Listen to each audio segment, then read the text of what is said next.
Saludos, en este video les voy a exponer los avances que se han tenido con la turbina que está ubicada en el bloque M2.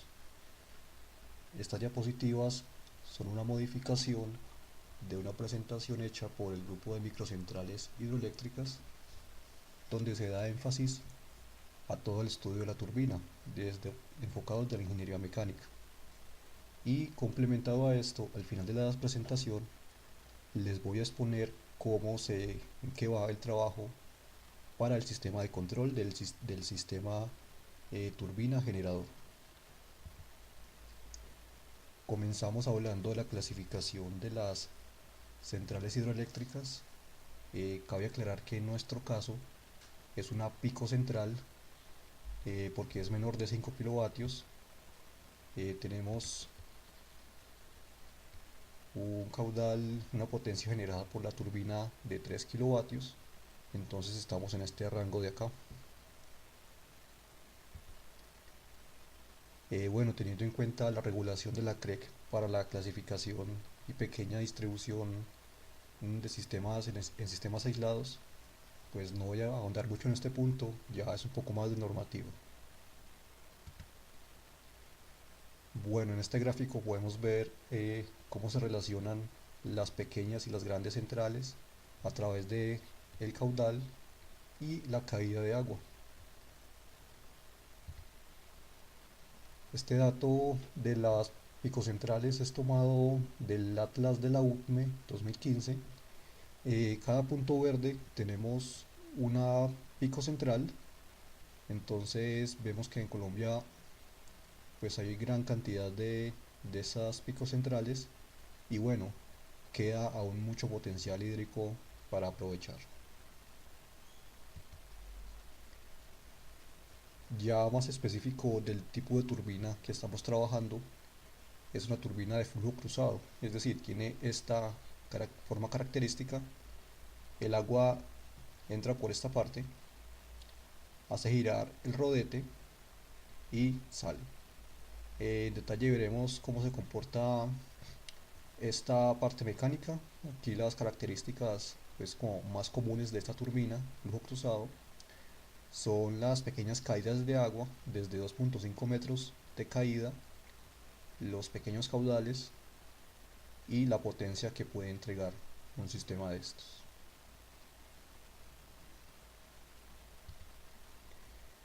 El objetivo inicial con esta presentación fue determinar, a partir de los diseños ya hechos y la construcción del equipo, saber cómo se comportan sus variables a partir de la velocidad del eje. Es decir, cuando el agua pasa a través de ella, cuál es su potencia, eh, cómo se relaciona la velocidad del eje con el caudal y la eficiencia de la máquina. Aquí vemos cómo un ejemplo de cómo se comportaría el caudal y estas variables según la posición de la válvula de admisión. Entonces, ¿qué se quería con este trabajo? Veamos un video de cómo se comporta la turbina.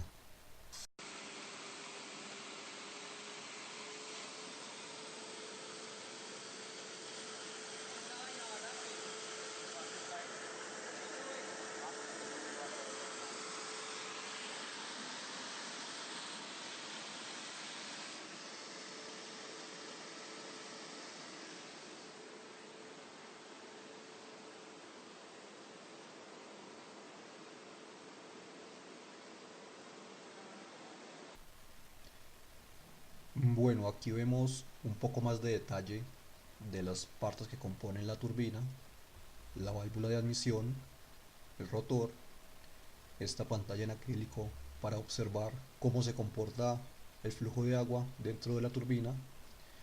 En esta parte vemos un freno. Ya vamos a ver para qué sirve. Este tornillo es el que calibra la posición de esta válvula. Bueno, ¿para qué sirve este freno? Cuando uno ejerce presión sobre este freno de motocicleta, aquí, esto nos va a ejercer una fuerza sobre este medidor ¿Y para qué sirve? Para medir cuánta potencia está entregando el eje. Es una medición de potencia al freno. Y ahí podemos determinar para cada caudal y para cada velocidad angular la potencia entregada en el eje. Aquí vemos con más detalle el freno. Aquí este freno ha tenido algunos problemas porque no está funcionando como se debe, se está calentando mucho, hay veces que frena del todo la máquina y la medición no es correcta, a veces que no lo frena, entonces también se nos pasa, eh, la velocidad no es correctamente medida aquí, entonces la potencia del freno, hay un margen de error ahí.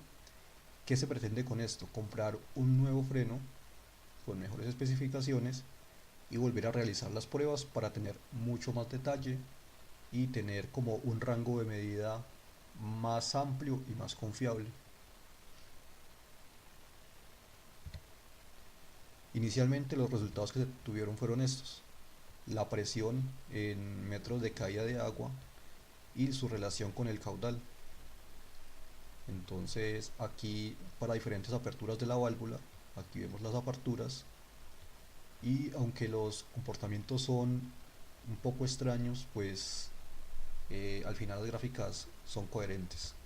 Aquí vemos cómo se comporta la velocidad angular del eje y el caudal. Vemos que son curvas que se mantienen.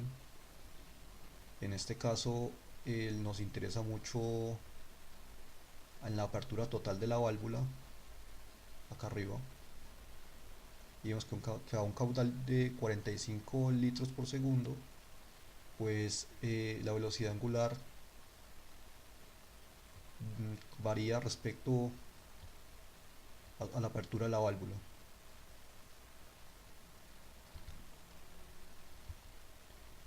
Estos gráficos son más de interés para los ingenieros mecánicos, para identificar que efectivamente el comportamiento de esta turbina corresponde a los estándares que se establecen para los diferentes tipos de turbinas.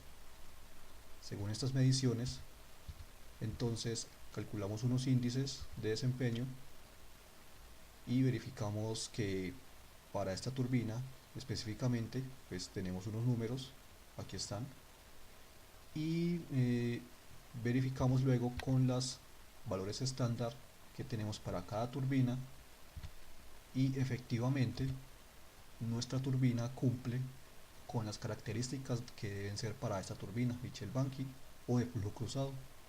Aquí las tenemos. Entonces esto es un poco más de interés para los ingenieros mecánicos.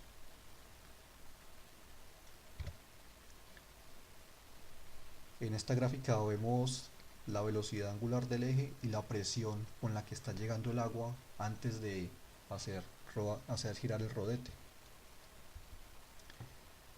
Esta es la gráfica tal vez más importante porque nos indica a diferentes grados de apertura de la válvula la relación entre la velocidad de giro del eje de la turbina y la potencia entregada. De interés, cabe decir que acá en 600 RPM, en todas las aperturas de la válvula se va a presentar la máxima potencia.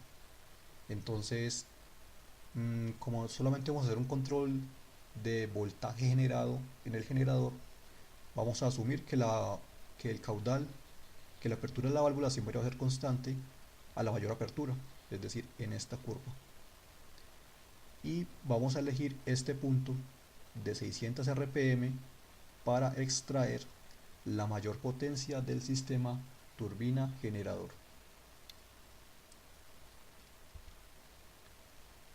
Bueno, aquí la relación del caudal con la potencia. Nos interesa la máxima apertura, entonces estamos acá para obviamente extraer la máxima potencia del sistema. La velocidad angular respecto a la eficiencia, esto es un poco más de interés para los ingenieros mecánicos. Y las curvas de isoeficiencia, no les voy a hablar mucho de esto, no es mi tema.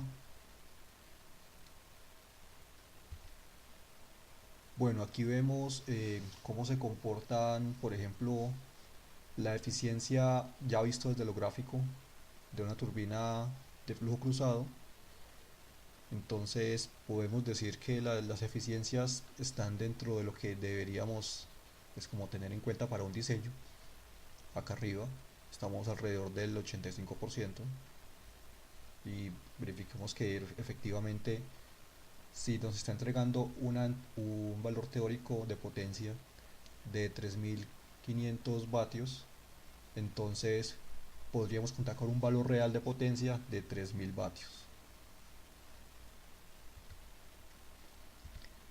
Bueno, efectivamente con las mediciones que se hicieron y con los índices de desempeño podemos verificar que nuestra turbina está dentro de lo que se llama picos centrales.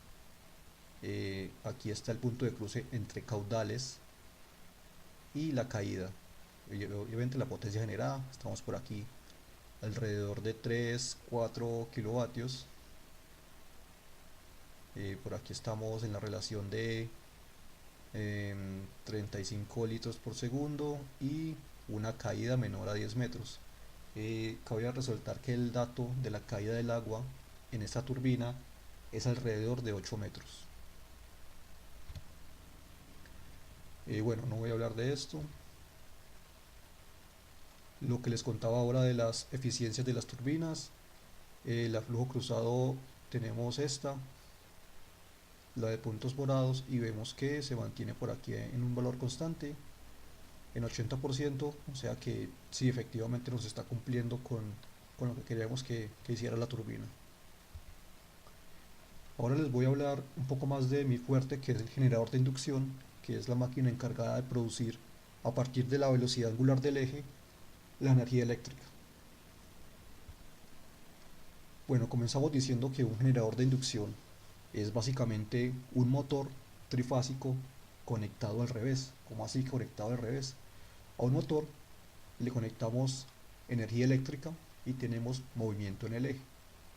Un generador de inducción funciona ingresando velocidad angular en el eje y extraemos energía eléctrica, en este caso voltaje.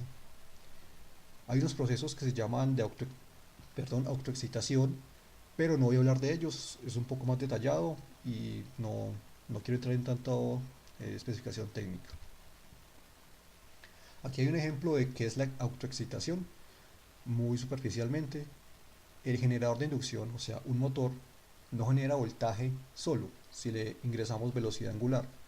Debemos acompañarlo de un banco de capacitores para que se produzca potencia reactiva, es decir, la corriente que le entregamos a los capacitores, estos elementos la devuelven al generador y se genera este efecto constantemente.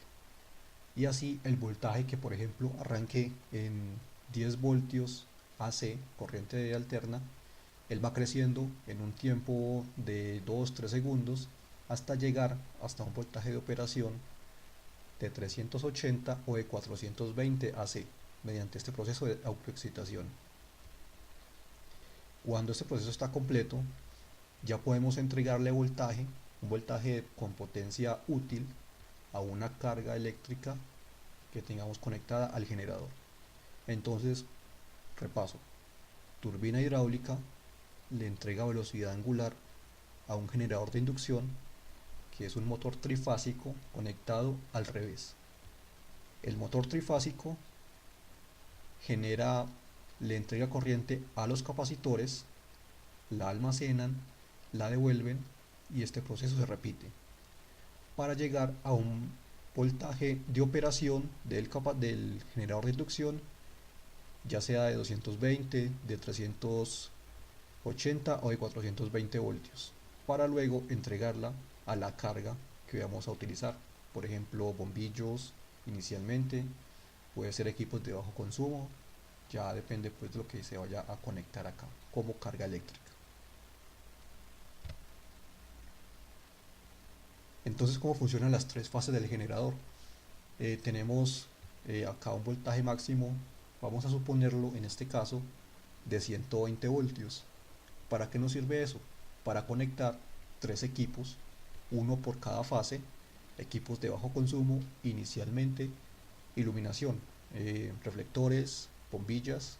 Por ahora no está diseñado o no está pensado para cargas inductivas como motores, neveras, licuadoras. Ese tipo de cargas todavía no están muy bien determinadas. Entonces tenemos aquí el, la referencia del sistema y las tres fases. Una referencia, una fase. Una referencia, una fase. Referencia y fase. Como les decía, el sistema no está preparado para mover cargas inductivas, como lo pueden ser este motor, un motor de 2 caballos de potencia. Está preparado o podría estar preparado para iluminar, para activar elementos como este, que es un reflector de 80 vatios, o hasta esto, que es un refrigerador de baja potencia de 50 litros. Este refrigerador consume 100 vatios, o sea que lo podría mover fácilmente. Recordemos que el sistema está inicialmente pensado para que la turbina entregue 3 kilovatios y obviamente el generador de inducción va a entregar un valor similar a eso porque la eficiencia es alrededor del 90%, entonces no hay problema con la pérdida ahí de potencia. Bueno, hasta ahora las simulaciones que tenemos van en este punto. Con los valores de la turbina y un valor del generador ya simulado, tenemos que la potencia, que el voltaje está alrededor de 430 voltios por fase. Tenemos que el proceso de autoexcitación se cumple a los 5 segundos, lo que les decía ahora. Él arranca en un valor muy pequeño de voltaje y a través del proceso de autoexcitación el voltaje va creciendo. Recordemos también que este sistema está pensado para funcionar aislado de la red. Entonces por eso necesitamos el sistema de autoexcitación, porque cuando el sistema está conectado a la red eléctrica ella misma le entrega voltajes reactivos que pueden hacer que esto funcione mucho más rápido, pero como estamos desconectados de la red, entonces toca hacer este proceso de forma autónoma. Entonces el proceso se cumple, el punto de operación del voltaje llega a los 5 segundos y ya tendríamos un voltaje constante de más o menos 430 voltios. Entonces, ¿cómo se comportaría esto? Aquí tenemos tres fases, es decir, podemos conectar tres aparatos y ese es el comportamiento arbitrario de una conexión y una desconexión. En este punto conectamos, por ejemplo, un reflector y lo dejamos conectado todo el tiempo, aquí, 6 segundos. En la otra fase conectamos una carga cualquiera en los 8 segundos y la desconectamos a los 10 segundos. Y otra carga en la fase C la conectamos a los 8 segundos y la desconectamos a los 12 segundos. Entonces vemos atrás y esa es la razón de por qué el voltaje generado se comporta de esta forma. Vemos que hay unas pequeñas caídas de voltaje, que es cuando conectamos la carga, el generador tiene una pequeña caída. Aquí está, pero él se mantiene en su generación. Aquí está el detalle de cómo se comporta el voltaje alterno, por ejemplo en la fase B, cuando conectamos la carga.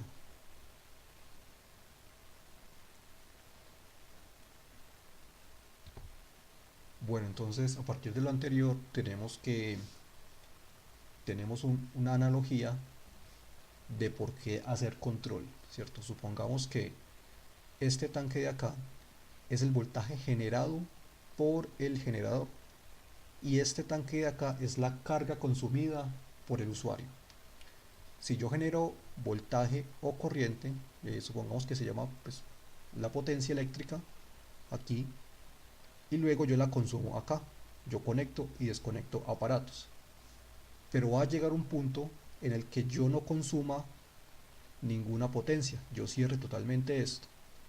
Entonces la potencia se va a acumular en el generador y un momento que se va a desbordar, es decir, va a tener tanta potencia acumulada la máquina físicamente que se va a calentar, y eso no es bueno pues para ningún sistema.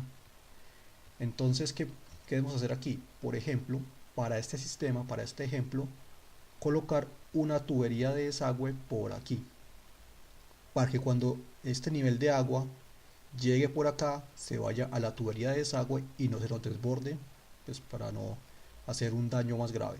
Es igual en el sistema de control del generador. Cuando tengamos demasiada potencia acumulada acá y no la estemos consumiendo en una carga eléctrica, entonces llevar esa potencia y consumirla en una carga determinada que se va a llamar lastre. Entonces, ¿qué significa esto? Esto es la potencia consumida en una carga lastre, es decir, como que vamos a botar toda esa potencia que estamos usando en el generador. ¿Qué significa esto? Que cuando yo desconecte todos los aparatos, aquí vamos a tener un switcheo constante. Ese es el voltaje y esa es la corriente. Un switcheo de encender y apagar. Aquí no se ve muy detallado, pero cuando uno amplía esta imagen, se ve que es desconecta y luego lo conecta otra vez. Pues es un switcheo de... La frecuencia es casi 100 Hz de conexión y desconexión. Y acá vemos cómo se comporta con la carga que teníamos anteriormente, que cuando yo la desconecto y la conecto, hay unas pequeñas variaciones de la potencia que yo le entrego a la carga lastre. Vemos que aquí ya se queda conectada para botar, cuando yo desconecto todos los aparatos, que toda la potencia se venga acá al lastre. Vemos que aquí cambia el switcheo por una conexión constante. Entonces, esto falta por detallarlo los elementos físicos, que se llama un IGBT, es un transistor de alta potencia, el que hace este intercambio entre la carga de usuario y la carga lastre, para evitar que la máquina se caliente y descargar la potencia que no se usa en esta carga lastre pues del sistema. Les decía, acá vemos el voltaje consumido por la carga lastre y acá la corriente consumida por la carga lastre. Bueno, ¿en qué vamos ahorita en este momento de esta semana? Ya conseguimos el generador de inducción, es un motor trifásico de 2.2 caballos, es decir, más o menos 1.7 kilovatios, es decir, que se nos va a consumir toda la potencia que va a entregar la turbina. Recordemos que la turbina entrega 3 kilovatios, entonces vamos a estar casi que siempre generando la máxima potencia eléctrica en este equipo. ¿En qué vamos en este momento? Vamos a diseñar un elemento, un sistema de poleas para transmitir la potencia desde aquí hasta acá. Como el punto de operación nominal de este motor de inducción son 1800 RPM y ya habíamos dicho que el punto de operación de esta turbina son 600 RPM, entonces el objetivo es diseñar un sistema de poleas que aumente la velocidad del eje en un factor de 3 y así tendríamos 1800 RPM en el eje de este motor trifásico.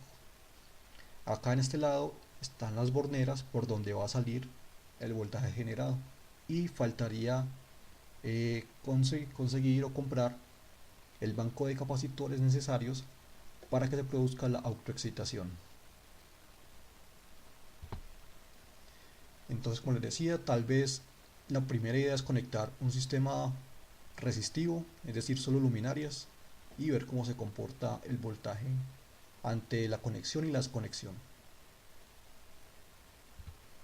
Bueno, este ejemplo finalmente es un sistema de turbina de flujo cruzado con generador de inducción. Acá está. Este es un banco de capacitores para la autoexcitación, un sistema aislado de la red. Y por acá vemos la carga lastre, que es una resistencia que se va a calentar y va a evacuar toda la potencia que no se use, lo vamos a consumir acá. Bueno, vale anotar que esta imagen es tomada de este artículo que está aquí referenciado en Uganda, y los autores reportan que en Uganda solo el 30% del país tiene acceso a energía eléctrica. Entonces, que sistemas como estos pueden ser, pues obviamente, pues muy rentables para pequeñas comunidades, y además porque la situación de pobreza también es muy alta, y obviamente para proyectos productivos, para autoconsumo, un sistema de estos, vemos la dimensión, pues no es muy grande, eso es un cuarto, una habitación de cualquier casa. Entonces vemos que los costos para un sistema de estos, el costo, el tamaño, no es muy grande, ningún limitante para implementarlo. Entonces, ¿en qué queremos llegar nosotros? Ya tenemos la turbina, estamos diseñando el sistema de poleas, como lo ven aquí, estamos diseñando este sistema, y luego conseguir el banco de capacitores para la autoexcitación y luego hacer pruebas de medición para ver cómo se comporta. Eh, Toda la ayuda que ustedes puedan dar en este proyecto es bienvenida. Los ingenieros mecánicos, quienes estén interesados en pequeña generación, son bienvenidos. Así que si tienen preguntas, tratar de responderlas con gusto. Muchas gracias.